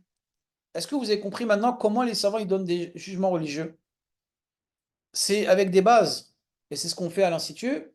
Et dès lors que vous avez des bases, vous pouvez voir les types de mariage, le mariage blanc, le mariage c'est le misyar, avec l'intention de divorcer, etc., etc. Monsieur Marcus, s'il vous plaît. Barakallahu fikum. Et donc, par rapport à tous ces points-là, on nous pose la question, quelles sont les matières que vous développez le plus à l'Institut? Les matières que l'on développe le plus dans l'Institut, c'est quoi? Pas de problème. C'est l'aqida. L'aqida, c'est la matière que l'on développe le plus avec l'aide d'Allah subhanahu wa ta'ala. Après le tafsir, on parle et on parle et on parle, comme vous avez l'habitude de le faire par la grâce d'Allah subhanahu wa ta'ala. Et en deuxième année, il est vrai qu'en deuxième année, on se lâche et qu'on développe énormément le sujet du mariage et du divorce. Et à la fin, quand on a fini, s'il nous reste un peu de temps, on fait un petit résumé sur le mariage et sur le divorce et on voit ensemble, et il y avait des frères de leur côté et des sœurs de leur côté, qui avaient fait un devoir sur ce point-là. Quelles sont les causes qui engendrent les divorces? Quels sont les problèmes qui font qu'il y a des divorces? Comment résoudre ces points-là? Et comment se comporter après un divorce? Parce qu'on le dit tout le temps. Malgré que, qu'Allah vous récompense et vous préserve, il y a un divorce, les enfants n'ont pas divorcé. Vous êtes d'accord avec nous? Pour les inscriptions, c'est bientôt, Inch'Allah. Les enfants n'ont pas divorcé. Et donc, il y a des solutions préventives pour éviter un divorce pendant le divorce et après le divorce. Parce que malgré que vous soyez divorcé, si vous avez des enfants, vous aurez toujours un lien, qu'Allah vous récompense et vous préserve, avec votre ex-femme ou avec votre ex-mari qui sont les enfants. Et que ceux qui souffrent le plus d'un divorce, ce sont les enfants. Même si la femme, elle souffre, même si le frère, il souffre, c'est les enfants. Wallahu a'lam. Donc on verra cela, Inch'Allah, à la fin de l'année, pour ceux qui sont Maliki ou Hanbali deuxième année. Barakallahu fikum, qu'Allah vous récompense et vous préserve. Me permettez-vous, Inch'Allah ta'ala, d'aller me reposer, car il est très tard là où je me trouve, et on demande à Allah subhanahu wa ta'ala de nous faciliter, de nous aimer, de nous pardonner. Faites beaucoup de dua pour ceux ou celles qui ont demandé qu'on fasse des invocations pour eux ou pour elles ou pour leur père, qu'Allah subhanahu wa ta'ala les guérisse et qu'Allah subhanahu wa ta'ala nous pardonne et nous aime et nous permette d'obtenir les plus hauts degrés au paradis. Barakallahu fikum wa jazakumullahu khayra wallahu a'lam wa sallallahu ala nabiyyina Muhammad wa ala alihi wa ashabihi ajma'in. Assalamu alaykum wa rahmatullahi wa barakatuhu wa hayyakumullah.